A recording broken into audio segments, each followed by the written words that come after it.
Harper Audio presents Christian Reflections by C.S. Lewis, edited by Walter Hooper, read by Peter Noble. Preface. We were talking one day in 1963, C.S. Lewis and I, about the resurrection of literary works.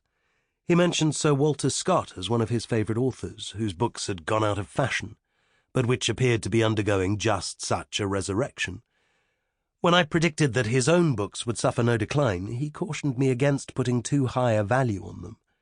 Indeed, he tried to modulate my enthusiasm by pointing out that after an author's death, the general rule is that the sales of his books fall drastically and eventually dry up altogether. But sometimes, not by any means always, he said, an author's works undergo a kind of resurrection, but that's something no author, alive or dead, can count on. A literary historian, Lewis was naturally familiar with this phenomenon.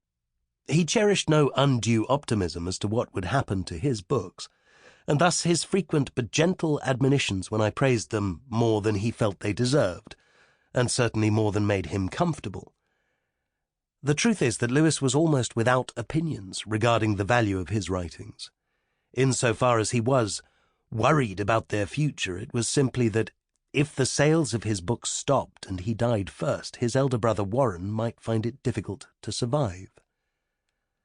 A man of such remarkable astuteness, it must seem to many a wonder that C.S. Lewis could have been so unprophetic about the enduring success of his own books, such a glaring exception to the rule he spoke of. But those familiar with his life will recall that Lewis was always more interested in writing and arguing for truth, whatever his subject, than in what he might become as a result of it. In this sense, he perfectly fulfilled what, in his essay on Christianity and Literature, he believed to be the proper attitude of a Christian author towards his own works. Of every idea and of every method, he will ask not, "Is it mine?" but, "Is it good?" While he seemed oblivious to the good he had himself given the world, he was by no means oblivious of the harm which has resulted from the widespread apostasy of the clergy, the cant and slush talked by the liberalizing intelligentsia, and the general lunacy of the world. Lewis certainly knew his place in all this, seeing himself as a Christian layman committed to explaining and defending what he called that enormous common ground of belief which, by God's mercy, exists at the center of most Christian communions. Talking about the spiritual bankruptcy we saw around us, Lewis said to me, "Our civilization was built upon Christian morals and nourished by the faith of the apostles. It was rather like a huge bank account to which many contributed and which everyone has drawn upon. Now we know that you cannot go on writing checks on an account unless you continue to add to its capital. The trouble is that without adding to that capital, we continue to write checks. One day that capital will run out." An apt analogy.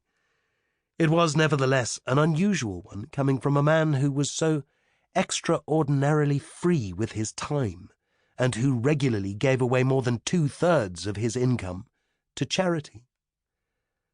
But be that as it may, looking back, I realize that while I've always taken seriously Lewis's fear of our spiritual capital running out, nothing he said about the possibility of the demise of his books ever made much of an impression on me. Working in team with my fellow trustee of the estate, Owen Barfield, we've sought to make everything Lewis published or left unpublished available to as wide a public as possible, a public, incidentally, which has made itself known to us by the many thousands of letters of gratitude and encouragement we've received over the last 16 years since Lewis died. What would have happened if Mr. Barfield and I had not persevered, we shall never know with any exactness. What we're in no doubt about is that Lewis's achievements, judging from the rapidly increasing sales of his books, have been spectacular.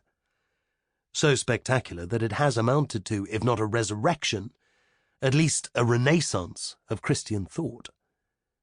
This volume of Christian Sample complete. Ready to continue?